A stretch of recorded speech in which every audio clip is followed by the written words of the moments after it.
C'est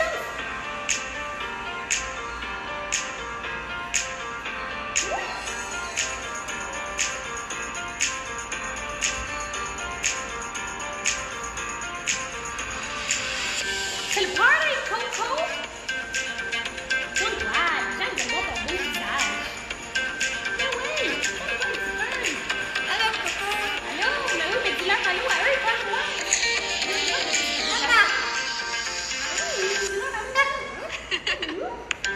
Allô, les gens!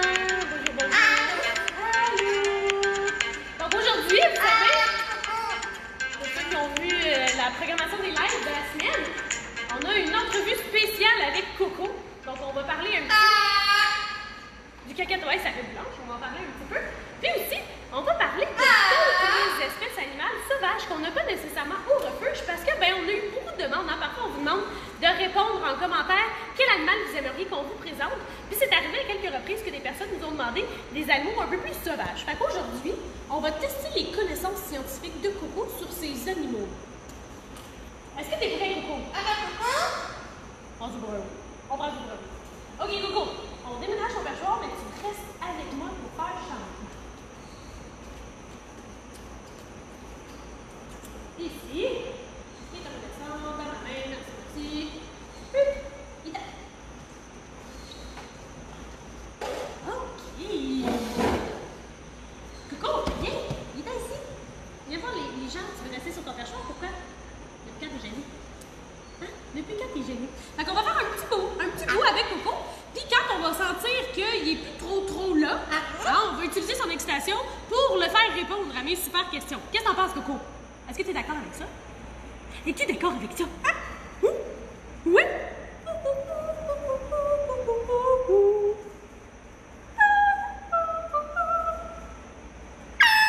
OK!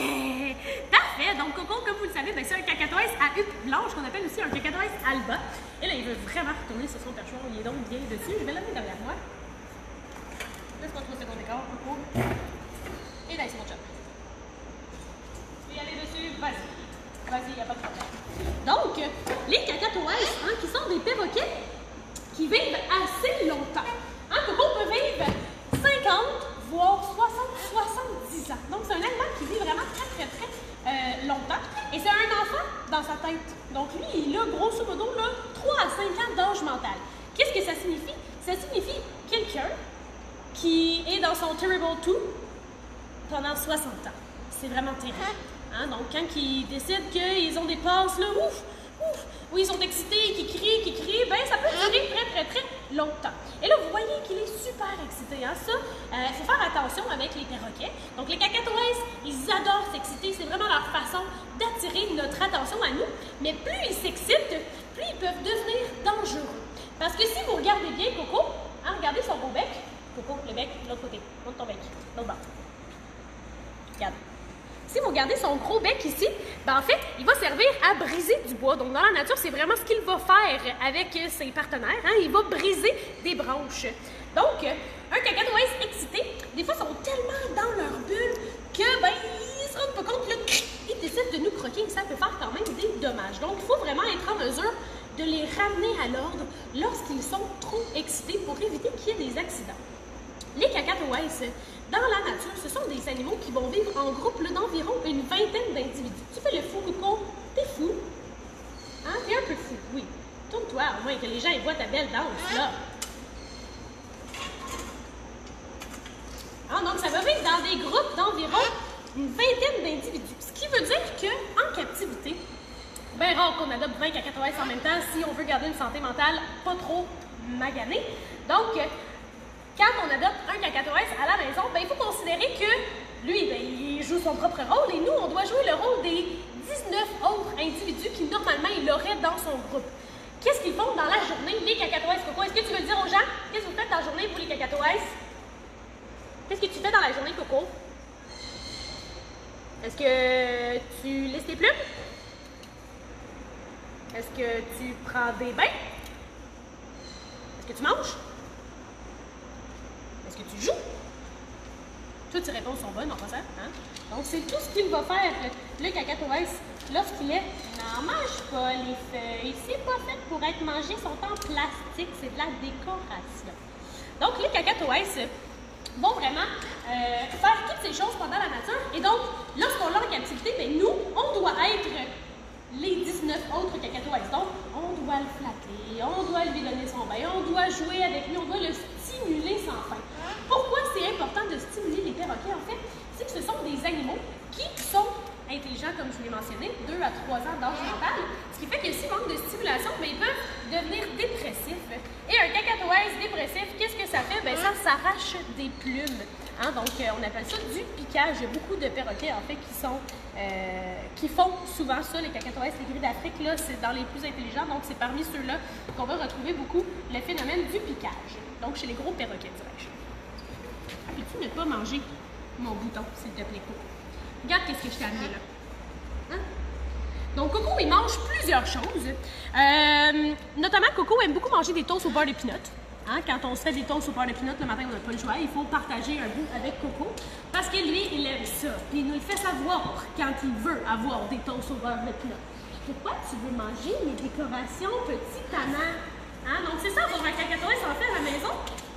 C'est de surveiller comme un enfant tout le temps parce que dès qu'on a le dos tourné, ils font des niaiseries. Hein? C'est vraiment ça leur trip à eux. C'est de tout faire pour qu'on remarque le perroquet, qu'on les remarque eux. Et ça peut être quelque chose de positif ou négatif. Donc, ils peuvent danser comme ça, ils peuvent faire des bruits, ils peuvent nous parler, mais ils peuvent aussi faire des niaiseries qui sont un petit peu plus négatives. Comme par exemple, ils pourraient décider de détruire des murs, des coins de pattes de chaise, des meubles. Il pourrait décider que lui, il s'agage partout, il vole partout, puis il pitche tout par terre. Un peu comme les chats, si on veut. Hein? T'es tellement excitée, Coco! Ouh! Là là! Voulais-tu des graines? Hein? Donc, je vous disais que les cacatoès mangeaient beaucoup de choses. Mais tu peux pas manger mon doigt. Tu peux manger les graines. Ça veut-tu?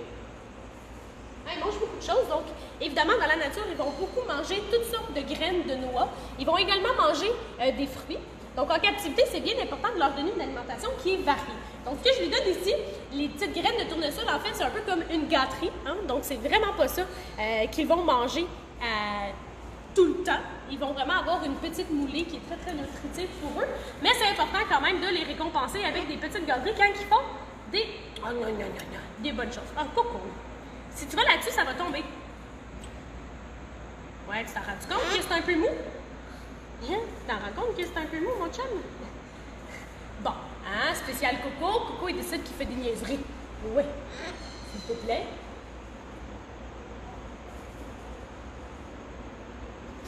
Et là, Coco, qu'est-ce qu'il fait? Il vient jouer avec mon doigt parce qu'il me fait savoir, je suis pas bien content que tu m'enlèves de là où j'ai envie d'être. Mais évidemment, moi, je veux pas qu'il brise tout, hein? Puis c'est moi qui décide. C'est moi l'adulte entre nous deux. Donc, Coco, on s'enlève.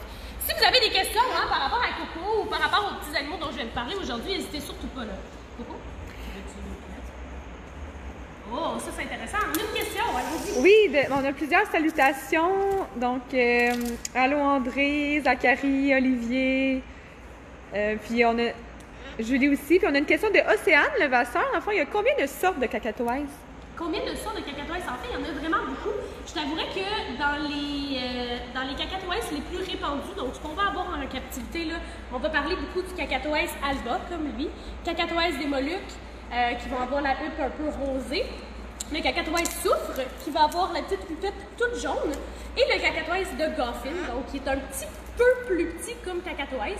Mais évidemment, il y en existe plein d'autres, comme par exemple les cacatoès noirs, qui sont vraiment toutes noires, avec des petites plumes rouges au niveau de la tête. Ils sont un petit peu plus effrayants quand on les regarde, mais ils doivent avoir grosso modo le même type d'attitude là, que mon ami Coco.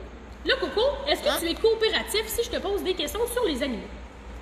Veux-tu apprendre à découvrir certaines espèces sauvages avec les gens?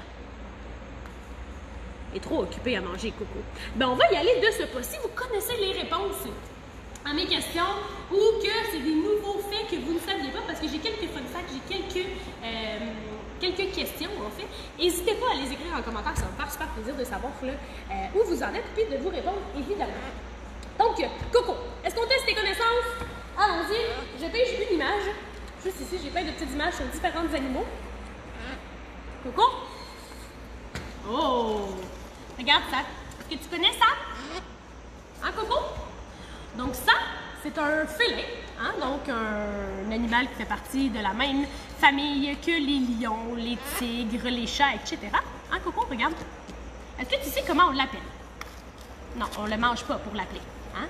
Donc, cette espèce de félin-là, c'est un animal qu'on appelle à de différents noms. En fait, il a plus de 40 noms différents qui vont le décrire. Et c'est d'ailleurs l'animal qui détient le record Guinness du plus grand nombre de noms communs pour décrire la même espèce. Donc, Coco, lui c'est un puma.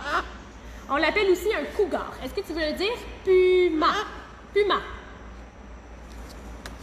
Coco n'a aucun intérêt avec les grands félins, c'est certain, hein? Parce que Coco, quand il regarde ça, ben, ça lui fait peut-être penser un petit peu à des prédateurs qu'il pourrait avoir dans la nature, hein? Des gros oiseaux de proie, des gros mammifères avec des grands dents, ben, ça pourrait décider de le manger comme déjeuner. Donc, c'est certain que c'est un petit peu plus stressant pour lui de parler de cet animal-là. Donc, un animal qui possède beaucoup de noms différents. Coco, est-ce que tu veux montrer aux gens qu'est-ce que tu fais des pumas? Ah oui, t'es fâché! Méchant puma! Rassure-toi, les pumas, ils ne vivent pas ici, Coco. Hein? Ils vivent pas, en fait, ils vivent ici, mais ils vivent pas dans le même type d'environnement que toi, ni là où toi tu habites. Hein? Toi, tu habites dans les îles indonésiennes. Le puma, lui, c'est un animal qui est américain, donc il va surtout vivre en Amérique du Nord. Et c'est pour ça qu'on l'appelle parfois le lion de Floride, hein? Parce qu'on va le retrouver dans cet endroit-là. Est-ce qu'il goûte bon, le lion de Floride? Ton lion argenté, ton puma, ton cougar, ton chat des montagnes. Je pense que Coco a terminé avec cet animal-là. Coco, j'aimerais ça, je vais en prendre quelques-uns. Je veux que tu piches. Un autre à découvrir. On a une question. Oui, bien en fait, c'est des salutations de classe. Donc, Marie-France Leblanc, salutations de la classe de 6e année à Sainte-Agnès. Sainte-Anicette, pardon. On a aussi Marie Espéras, des élèves de 5e année à Sainte-Anicette. Donc, on les salue. Parfait, salut à tout le monde. Puis, il y a Marie-Josée qui se demande si Coco peut prendre des objets sur demande. Ben, en fait, il ne peut pas les prendre sur demande, il va les prendre s'il a envie de les prendre. Hein? Donc, Coco, si par exemple, je lui mets une pinotte là ou des graines là, bon, hein, il a décidé qu'il prenait la pinotte, puis il se la lance, comme une balle. Hein, ça, c'est quelque chose qu'il fait souvent, se lancer la balle Coco. Mais je pourrais pas dire, Coco, prends la pinotte et systématiquement, il va venir la chercher. Hein, donc, c'est vraiment quand lui, ça lui tente. Exactement comme un enfant. Ça ne tente pas de prendre son bain, il va faire la crise pour pas prendre son bain. Hein, Coco? Toi, est-ce que tu fais la crise si je te demande de prendre ta pinotte? Oh oui, il l'a relancé par terre parce que ça ne lui tente pas de la voir. C'était une très bonne question. Mais effectivement, comme c'est un animal qui est très intelligent, qui ressemble un peu aux enfants, ben c'est plus difficile de lui demander de faire quelque chose s'il n'a pas envie de le faire parce qu'il est conscient que ça lui tente pas. Coco, mon ami, viens-tu te choisir une feuille ici? Choisis un animal. Viens. Choisis un animal. Lequel tu veux? On parle de qui? On parle de personne. C'est vrai ça. Hein, parce que les cacatoès, c'est vraiment des animaux qui vont faire ce qu'ils veulent, quand ils veulent. Et c'est là où l'encadrement, hein, et la discipline est importante. Souvent, vous voyez sur nos vidéos Facebook que ben, Coco, on l'envoie en sieste. Puis des fois, ça ne tente pas d'aller en sieste, il va chigner. Pourquoi on fait quand même ça? C'est que, imaginez-vous un enfant de 3 ans qui est vraiment fatigué, qui n'a pas envie d'aller faire la sieste, puis qu'on décide de ne pas envoyer faire la sieste. Ça finit comment? Ben, c'est bien simple. Ça finit en crise de larmes interminable. Donc, c'est la même chose avec Coco. Puis comme je vous mentionnais tout à l'heure, ben Coco, il peut être dangereux quand il est excité. J'aimerais mieux que tu ne montes pas sur mon épaule, chérie. Je veux que tu choisisses un animal ici. Hein, donc, quand il est très excité, ben, ça peut devenir dangereux pour nous. Rappelez-vous, à cause de son bec. Hein, son bec va vraiment être utile pour casser des choses. Donc, s'il ne dort pas parce que, bon, ça ne lui tentait pas de faire sa sieste, puis on n'a pas de discipline avec lui, on ne l'oblige pas à aller faire sa sieste, ben à ce moment-là, il peut atteindre un niveau d'excitation qui est très élevé, puis ça peut devenir dangereux pour nous. Tu veux mon chapeau, hein? Je le sais que c'est ça que tu veux, mais moi, je ne veux pas que tu touches à mon chapeau, Coco. Est-ce qu'on avait une question, Yves? Oui, donc de Simon, il veut savoir, est-ce qu'il est capable de dire des mots? Ah oui, Coco, il parle beaucoup. Hein? Coco, il parle vraiment beaucoup. Il dit « Allô, allô, Coco », il dit « cocotte. Il dit Watata. Coco, est-ce qu'on dit aux gens des choses? Encore là, c'est jamais sur demande. C'est toujours quand ça va lui tenter. Et les perroquets sont vraiment bons pour faire des associations. Donc, disons que Coco, il nous voit entrer dans le local chez Dikazou. Ben, la première chose qu'il va dire, allô, Coco! Et tu dis allô? Allô? Allô, Coco? Dis-le aux gens. Allô? Comment ça va? Demande aux gens comment ça va. Allô? Allô? Comment ça va? Comment ça va? Ça va bien. Toi, comment ça va? Est-ce que ça va bien? Comment ça va, Coco? Ça, c'est le problème avec Coco. Hein? Donc, Coco, c'est des conversations assez à sens unique. Parce que, comme je disais, il comprend les associations. Donc, il nous voit entrer dans le local. Qu'est-ce qu'il fait? Allô? Allô? Comment ça va? Et là, il nous pose la question. Nous, on lui répond, mais ça va bien, Coco, toi, comment ça va? Et là, ben, lui, l'association s'arrête là. Il faudrait qu'on lui apprenne à dire bien, ça va bien. Ça va! Hein, donc, Coco, il dit beaucoup de mots, hein, comme je disais, sauf que il va les sortir à certains moments. Des fois, ça a rapport, des fois, ça n'a pas rapport. Hein? Wow! Tu veux nettoyer ta patte? Tu as un doigt qui te gosse? Hein, il te fatigue, ton petit doigt? Hein? Donc, allô, comment ça va? Allô, Coco, cocotte, wow, watata. Il fait le chat, il fait beaucoup de questionnements. Hein?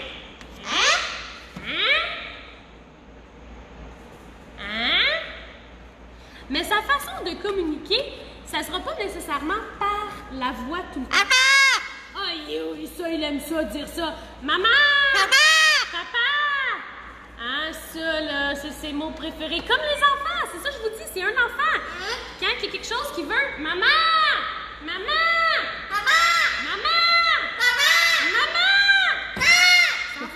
Exactement comme ça, Coco. T'es bon! T'es bon! Oui! L'électricité! Donc, ça, je vous dirais... Après quelques dizaines de minutes à l'entendre nous crier « Maman » par-dessus la tête comme ça, je peux vous confirmer que... Non, pas sur mon épaule, pas sur la table. Donc, je peux vous confirmer que ça commence à être un petit peu fatigant. Hein? On aurait envie de l'envoyer en punition dans sa chambre. Malheureusement, sa chambre, c'est une grande cage grillagée. Fait que même si on ferme la porte, on l'entend crier. Hein? Choisis une photo, Coco. Choisis une photo, laquelle tu veux. Il veut pas entendre parler des autres animaux sauvages. Savez-vous pourquoi? Parce que les cacatoès, je vous l'ai dit tantôt, ça aime ça, avoir toute l'attention sur eux. Fait que là, il est content, Coco, on parle de lui. Ouais! Donc, comme je mentionnais, les cacatoès ne vont pas seulement avoir la parole, si on veut, comme moyen pour communiquer avec nous. Ils vont également communiquer avec certains comportements. Mange pas mon bouton, merci. Avec certains comportements et aussi avec leurs plumes. Hein? Donc, la huppe ici, qui est une huppe érectile. Donc, il a... Oh, là, t'écoutes. C'est ça au moment de guidounage, d'habitude. Là, à cette heure-là, à 2 heures, quand on commence les lives, là, il monte au bureau. Puis là, il se fait flatter. Puis il aime donc ben, se faire flatter à rebousse-plume, Coco. Là, je sais pas si vous le voyez, mais juste ici, là, en arrière, bon, il est tourné de côté, mais il est en train de faire sa toilette. Hein? Donc, les plumes, ça va être une façon de communiquer pour eux. Donc, je vous mentionnais sur la tête, hein, il a sa petite huppe érectile ici. Donc, souvent, on va le voir lever sa huppe. On peut même voir à l'intérieur son crâne, c'est un peu laid. Hein, c'est comme... Excuse-moi, c'est pas vrai, t'es pas laid, Coco. C'est pas vrai.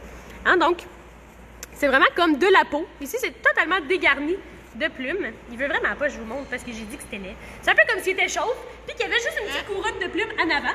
Et quand il va avoir des émotions particulières ou qu'il veut... Excuse-moi, je t'ai décoiffé, mon chum. Attends, je t'ai décoiffé. Quand il va avoir des émotions particulières ou des choses qu'il veut nous faire savoir, bien souvent, il va utiliser sa huppe érectile, justement, pour communiquer avec nous. Parfois aussi, quand il est gêné, non, mange pas mon doigt, quand il est gêné, il va utiliser les petites plumes ici de chaque côté de sa bouche, puis il va les monter comme ça sur le bord de sa bouche. Puis là, c'est comme s'il était gêné. On appelle ça sa petite moustache. Puis là, Coco, on essaie de lui apprendre à chuchoter. Est-ce qu'on chuchote, Coco? Oui, on chuchote. Oui. Quand on chuchote, on fait pas beaucoup de bruit. Ça, c'est agréable pour nos oreilles, hein, Coco, quand on fait pas beaucoup de bruit. Oui. Donc, voilà pour la communication. communication chez les perroquets. Là, il est en train de faire du lissage de plumes, il se nettoie. Hein? Puis je vous l'ai mentionné tout à l'heure, ça c'est quelque chose qu'ils font beaucoup les oiseaux. C'est super important que leurs plumes soient très très bien entretenues pour qu'éventuellement ils soient en mesure de se sauver en volant dans la nature. Parfois, ça va arriver que Coco, quand il décide de se lisser les plumes, ben il s'arrange un peu tout croche, hein? Il oublie de passer son peigne au niveau de sa huppe, il y a souvent des petites plumes un peu à l'envers. Mais c'est pas très grave, on l'aime comme ça, notre beau Coco. Hein? Donc, avec ses petites fantaisies. Donc ça, il va le faire plusieurs fois par jour et ça lui permet vraiment de bien entretenir ses plumes. Est-ce que c'est suffisant toutefois qu'il se lave tout seul? Non. Dans la nature, bien évidemment, il va y avoir de la pluie. En captivité, c'est bien important de leur donner des bains parfois. Hein, pourquoi des bains? Parce que ça aide pour la santé des plumes. Et Coco, il aime ça, les bains. Il aime vraiment ça, les bains. On le met sur un perchoir en dessous de la douche qui coule dessus, puis il y a les grandes ailes ouvertes comme ça. Il est what the hell? Wow! Puis il est donc content. Hein? Donc, la toilette, très importante. Parfois, en nature, ils vont se toiletter les uns les autres ensemble. C'est pour ça que je vous mentionnais tout à l'heure que c'est important que nous, on joue le rôle des 19 autres individus qui, normalement, vivraient avec lui dans la nature. OK. Coco, est-ce qu'on a envie d'apprendre des choses sur les cochons d'Inde? On a-tu envie d'apprendre des choses sur les cochons? Il tourne la tête. Pendant qu'il se lave, continuez à le regarder, il est donc mignon, on aime ça. Moi, je vais continuer à vous parler des animaux sauvages un petit peu. Donc, le cochon d'Inde, un animal qui est vraiment très commun à la maison, donc un petit rongeur. Et chose qui est très particulière, c'est que les cochons d'Inde vont généralement, à moins de se sentir à 100% en sécurité dans un endroit, ils vont généralement dormir les yeux grands ouverts. Donc, parfois, si vous avez un cochon d'Inde à la maison, et qu'il est stationnaire comme ça, qu'il a l'air de regarder un peu dans le vide, ben c'est possible que ce soit parce qu'il est en train de se reposer, qu'il est en train de dormir. Donc, c'est pas rare que les cochons d'Inde vont dormir les yeux ouverts. Le savais-tu, ça, Coco? Est-ce que tu savais que les cochons d'Inde, ils dorment les yeux ouverts? Toi, tu dors-tu les yeux fermés? Hein? Voyez-vous sa petite moustache que je vous mentionnais tout à l'heure? Hein, donc, il l'a levé un petit peu. Toi, tu dors-tu les yeux fermés, Coco, ou les yeux ouverts? Ça n'a rien à faire des cochons d'Inde, hein? Je trouve pas ça intéressant parce que c'est pas des cocos. Ah, ça c'est drôle. Ça c'est le meilleur moment de Coco. L'autosatisfaction. Quand il a envie de se faire flatter et qu'il n'y a personne qui est là pour le guidouner, ben Coco il se flatte tout seul. Ouais.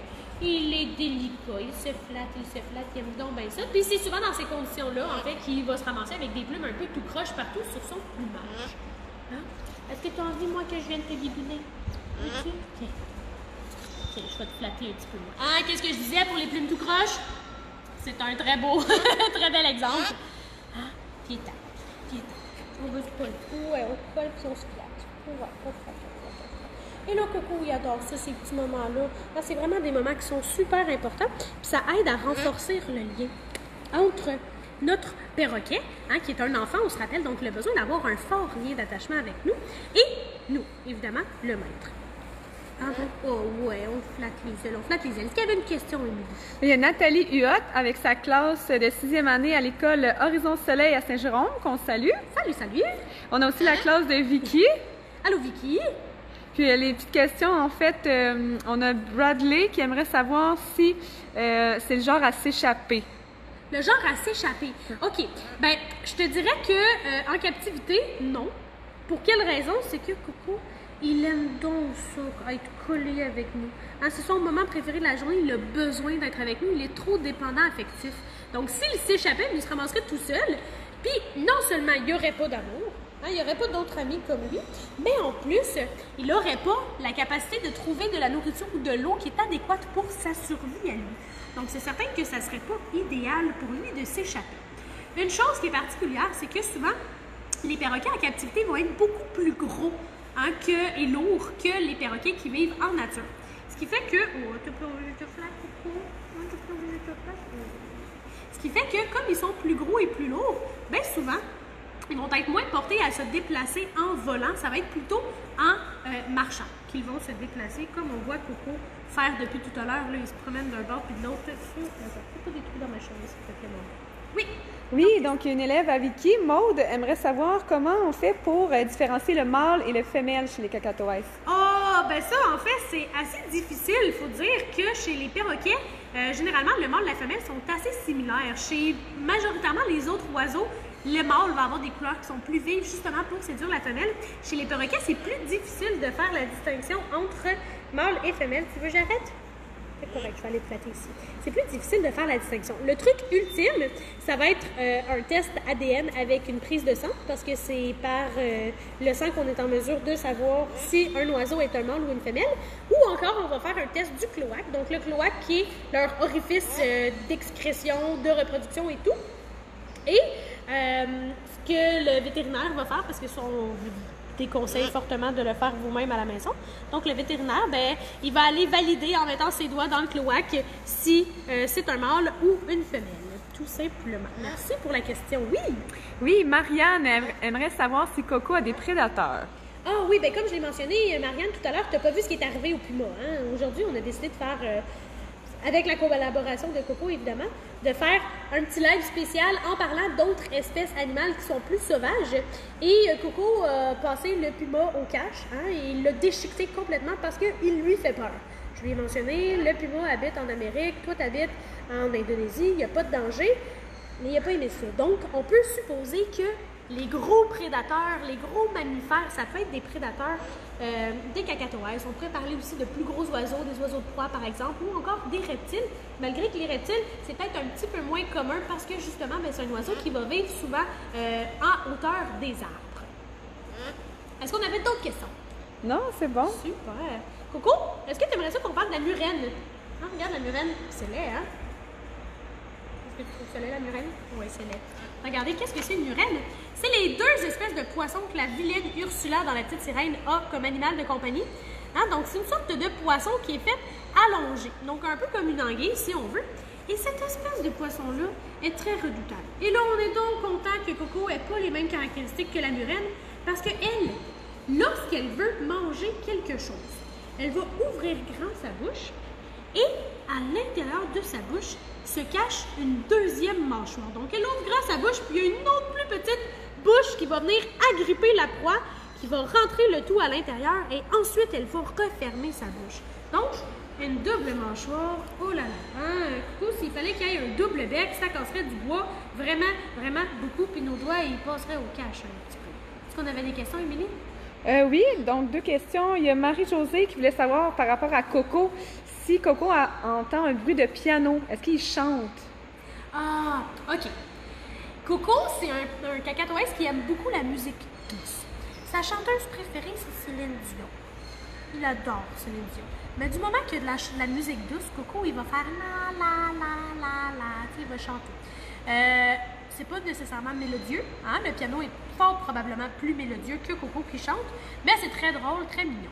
Fait que c'est certain que si c'est une petite chanson qui est délicate au piano, il y a fort à parier que Coco va se mettre à chanter un petit peu. Mais comme je te dis, 3-4 notes, la la la, un peu avec une voix nasillarde, mais c'est Coco. C'est ce qui fait son charme, hein? Sa petite voix nasillarde. Une autre question, allons-y. Oui, donc Bradley de la classe de Vicky aimerait savoir qu'est-ce qu'il mange, Coco, et est-ce qu'il y a des aliments qui peuvent être dangereux pour lui? Parfait. Donc, qu'est-ce qu'il mange en général dans la nature? Coco, il va être un perroquet qu'on appelle granivore et frugivore. Donc, il va se nourrir vraiment de graines, de noix qu'il va trouver et beaucoup, beaucoup de fruits. Donc, ce qu'Émilie, elle vous montre actuellement, dans le premier pot en haut, les petites graines de tournesol, c'est comme sa petite gâterie. Hein? Donc ça, il va en avoir un petit peu à tous les jours parce que, bon, il a le droit d'avoir une petite gâterie. C'est un peu comme un dessert, si on veut. Les pinottes, hein, les petites arachides, ben, il va en avoir à l'heure du coucher. Quand il a passé une belle journée, ben, on va lui mettre des petites arachides dans son bol à l'heure du coucher pour le féliciter pour sa belle journée. Hein? C'est un peu comme avec les enfants. Au lieu d'être un collant, c'est toute pinotte. Et ce qu'on va lui donner normalement, c'est vraiment une petite moulée, des petites boules, des grandes granules qu'il va beaucoup apprécier manger. Et Coco, il est fancy un petit peu. Lui, sa moulée, il la mange un peu comme nous, on mange nos biscuits aux pépites de chocolat. Vous voyez un petit peu où je m'enligne, hein? Coco, quand il mange sa moulée, ses grandes granules, ben, il les prend dans son bec, il les trempe dans son petit bol d'eau pour les ramollir, puis après ça, il les déguste. Hein, Coco, tu fais ça, toi? Ouais. Et là, on va faire quelque chose. je vais éloigner. C'est pas beau quand tu dis. Je vais éloigner Coco de sur moi. Et là, vous allez remarquer que ma chemise va être soudainement un peu plus pâle qu'elle l'était. Elle va être recouverte de poudre blanche. Cette poudre blanche-là, je suis quasiment triste de l'enlever, il est donc bien. Hein? Cette poudre blanche-là, qu'est-ce que c'est en fait? Ben, c'est une poudre que les gros perroquets vont sécréter, qui est tout à fait naturelle. Et plus ils en sécrètent, plus ils sont en bonne santé. Ce qu'il faut faire attention, par exemple, c'est que souvent, on peut développer des allergies à cette poudre-là en tant que nous, humains. Hein? Donc, c'est pas quelque chose qui est naturellement... c'est un peu comme la poussière, si on veut. Ça va vraiment être volatile, ça va se ramasser dans l'air. Puis, en le respirant, on peut, à long terme, devenir allergique.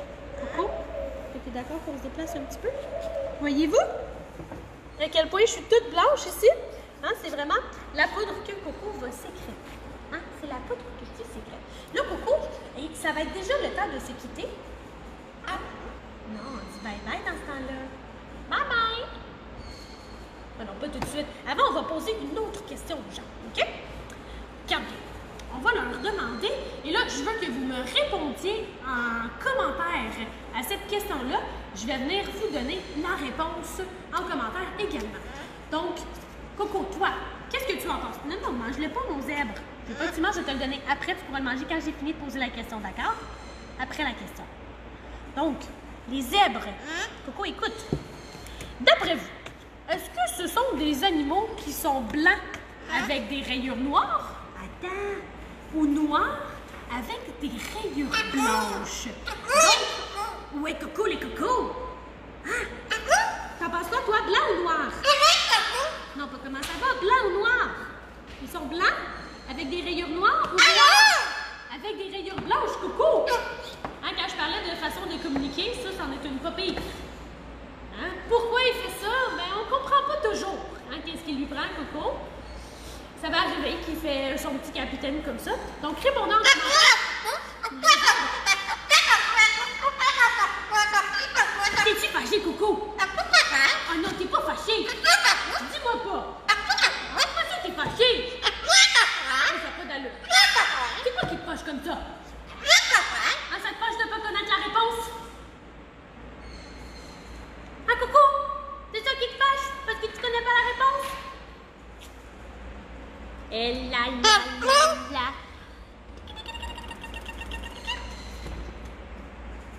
Est-ce que tu dis bye-bye aux gens? Papa? Pas tout à fait. Ah, pas papa. Coco? Coco? Coucou. Coucou.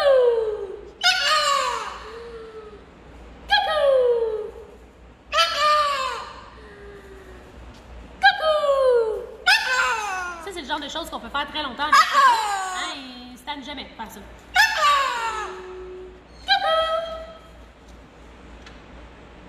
Coucou. Là, est-ce qu'on danse un petit peu pour les gens?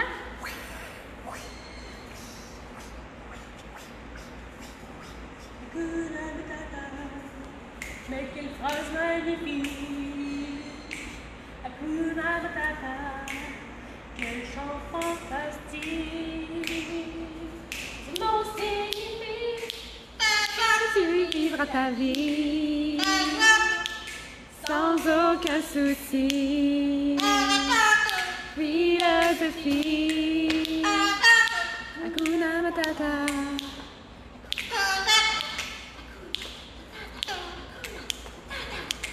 ces mots signifient que Tu vivras ta vie sans aucun souci. Philosophie, Hakuna Matata. On dit bye-bye aux gens? Bye-bye! Dis bye-bye! Bye-bye! Bravo, Coco! Donc, on se revoit, tout le monde, la semaine prochaine avec un prochain animal vedette. Bye!